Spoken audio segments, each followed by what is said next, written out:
You're born in 14th century England. Congratulations, you've arrived in a time where bathing is suspicious, rats are plentiful, and nobody knows what a germ is. You're the fourth child in a family of 7, which means your odds of survival are, not great. Your mother spends most of her day yelling at you to stop eating dirt. Your father, he's quiet, distant, and smells like wet wool and mouldy bread. You ask him what he does for work. He grunts something about dealing with the dead. At age 5, you don't ask again. By age 6, however, you've already seen 2 siblings die, one from the fever and the other from Dodd's will, which is what adults say when they don't know anything. Your family doesn't cry much anymore. Death is background noise. Then the worst thing happens. You survive. You hit 7 years old, and it turns out you are the heir to your father's illustrious and deeply cursed profession. He is a gravedigger, and that's your future now. At first, it doesn't sound so bad. You like dirt. Digging seems fun. You imagine yourself with a shovel, maybe uncovering an ancient treasure, or at least a cool rock. But then your father brings you to the churchyard for your first shift. There is no treasure, no cool rocks. There is only mud, bones, and the smell. Oh God, the smell. Like rotten meat mixed with cabbage stew left out in the sun.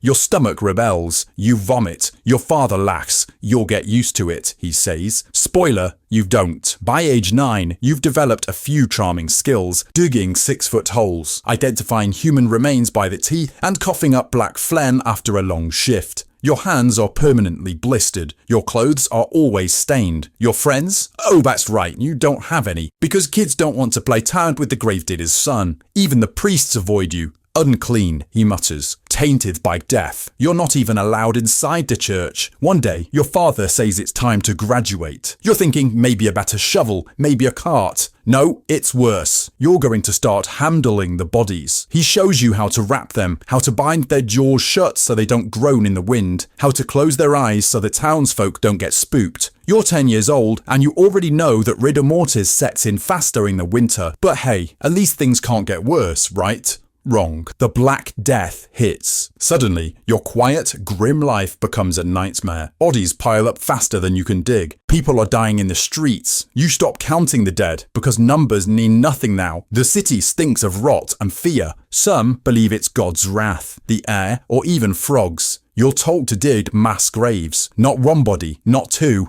Dozens. Every day. No time for prayer. No time for dignity. You bury entire families. Children younger than you. Sometimes the dead are still warm. Sometimes they move. You stop flinching eventually. You have to. At 13, your back already aches like an old man's. Your fingernails are black and cracked. Your only friends are the flies. One day, a cart rolls by with more bodies and your father whispers, "This is holy work." Holy work? You're ankle deep in corpse juice, listening to a man cough up his lungs 2 feet away. If this is holy, then heaven smells like boiled rats. The villagers hate you. They avoid you in the streets. You can have a gold coin stuck to your forehead and they'd still cross themselves and sprint away. You're not even seen as a hero or even human. You're death's assistant. You try to date a girl once. Her name is Annabelle. She's kind, smiles at you. You build up the courage to talk to her, only for her father to chase you with a broom, yelling, "That's my daughter, and she won't marry a worm man." You go home. You cry in the grave you just dug. By 16, your father retires. His back is broken. His lungs sound like boiling stew. He gives you the shovel. The family legacy. It's splintered, rusted. You hold it like a sword, but it feels like a chain. Now, you're the official gravedigger.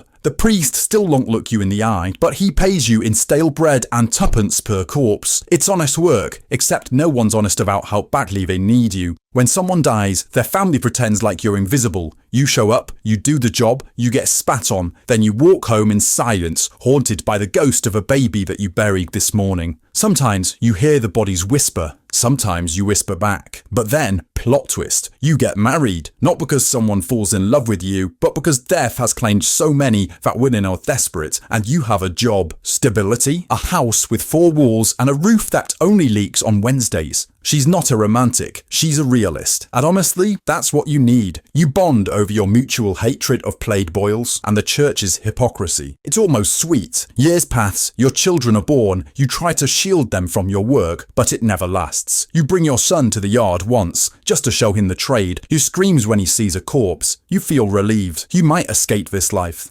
Maybe. Your daughter grows herbs. People love her. They say she has healing hands. She's your light in the dark. But every time she smiles, you wonder how long she has left before the world takes her too. One day, your body gives out. You drop the shovel. Your hands can't hold it anymore. You look at the grave you just finished, and for the first time in your life, you hope it's for you. Because in this job, there is no retirement, no pension, no legacy, just dirt and bones. And maybe, if you're lucky, someone will bother to dig your grave.